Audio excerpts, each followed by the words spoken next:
আজি ৰাতিপুৱাই প্ৰথমতে মই মণিক গুড়াখিনি খুন্দিব দিছোঁ। মানে আজি বেছি পিঠাৰ অৰ্ডাৰ নাই, অলপমান চাউলে ভিজাইছোঁ। সেইকাৰণে তাইক কৈছোঁ যে তুমি গুড়াখিনি খুন্দি থাকা, মই অলপকৈ পিঠাটো বনাই থাকোঁ। তাৰ পাছতে অলপ গুড়া খুন্দা হোৱাৰ পিছত মই আৰু পিঠা বনোৱাত লাগিলোঁ। এতিয়া মানে কেনেহান কি জানে না, এতিয়া অফ চিজন না, পিঠাৰ বিক্ৰীটো কম দেখি মানে যদি ভালকৈ পিঠাটো নবনাওঁ তেতিয়াহ'লে দোকানী মানে ৰাখিব নোখোজে। সেইকাৰণে যাকে তাকে পিঠাটো বনাব দিব নোৱাৰি। পৰাপক্ষত ময়ে বনাওঁ পিঠাটো বেছিকৈ।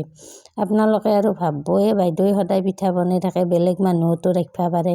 কিন্তু ৰাখিব পাৰোঁ, কিন্তু কি জানে না, তাৰমানে এতিয়া যদি নতুন মানুহ এটাক মই পিঠা বনাব দিওঁ তেতিয়াহ'লে তাহাঁতৰ পিঠাবিলাক দেখাত ভাল নহ'ব, বা কাৰোবাৰ গুড়া বেছি হ'ব, কোনোবাই নাৰিকল কমকৈ দিব।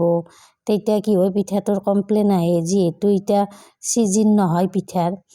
সেইকাৰণে মানে বেলেগ মানুহক সেনেকৈ বনাব নেদাওঁ। নহ'লেতো মই এটা মানুহক মাতি আনি বনাব দিব পাৰিলোঁ হয়, কিন্তু মই নিজে বনাই আছোঁ পিঠাটো। তাৰ পাছতো আকৌ কি হ'ল, পিঠাৰ নাৰিকল শেষ হ'ল। ইফালে আৰু পিঠাৰ নাৰিকলখিনি ভাজিব আহিলোঁ। নাৰিকলখিনি ভাজাংটো বৰ কষ্ট হয়ে, কেতিয়াবা গোটেই হাত চাত বিষাই যায়, একদম মানে হাতৰ বিষ উঠি যায় লাৰাতে।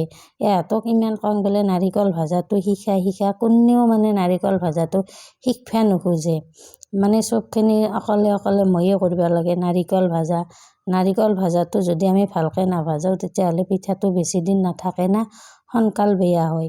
ইফালে আৰু আজি কি হ'ল, আমাৰ এওঁ ঘৰত নাই, সেইকাৰণে আজি আৰু পিঠা যোনখন দোকানত লাগে ময়ে পঠাব লাগিব।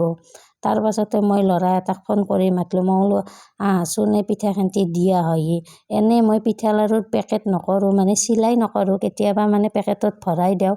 সেইকাৰণে আজি ময়ে পিঠাটো চিলাই কৰিব লগা হৈছে। এওঁ ঘৰত নাই যে, এওঁ নাথাকিলেও মোৰ কেতিয়াবা প্ৰব্লেম হয় নহয়। এনেকৈ দিনটো গ'লে মানে 2:30 বাজিলে, তাড়াতাড়ি আকৌ দুপৰীয়াৰ ভাতখিনি বনাই, দুপৰীয়াৰ ভাতখিনি আমি মানে আজি বেছি মানুহ নাই না, আমি 3টাহে, মানে আমি তিনিওৱে এতিয়া ভাত পানী খাম আৰু খাই লৈ পেলাই আৰু কাম আছে ৰ'ব। ভাতখিনি খাই উঠি বোলো অলপ সান্দহকে ভাজোঁ দিয়া, কাৰণ হঠাতে অৰ্ডাৰ আহিলে আৰু ভাজা সান্দহো নাই, দিগদাৰহে হ'ব। ভাত পানী খাই উঠি আৰু 2 সান্দহ ভাজাত লাগিলোঁ। এইকেইদিন মানে কি হৈছে, বতাহ দি আছে না, সান্দহ ভাজিব বৰ দিগদাৰ বাহিৰত, গোটেই ইমান ধোঁৱা চকু তকু ৰঙা হৈ যায়। গৰমো লাগে অলপ চলপ, কিন্তু নাভাজিলেও নহয় দিয়কচোন, ভাজিবতো লাগিবয়ে। আজিলৈ ভিডিঅ'টো ইমানেই দিয়ক। ভিডিঅ'টো যদি চাই ভাল লাগিছে লাইক, কমেণ্ট আৰু শ্বেয়াৰ কৰিব, আৰু ফ'ল' কৰি দিবচোন।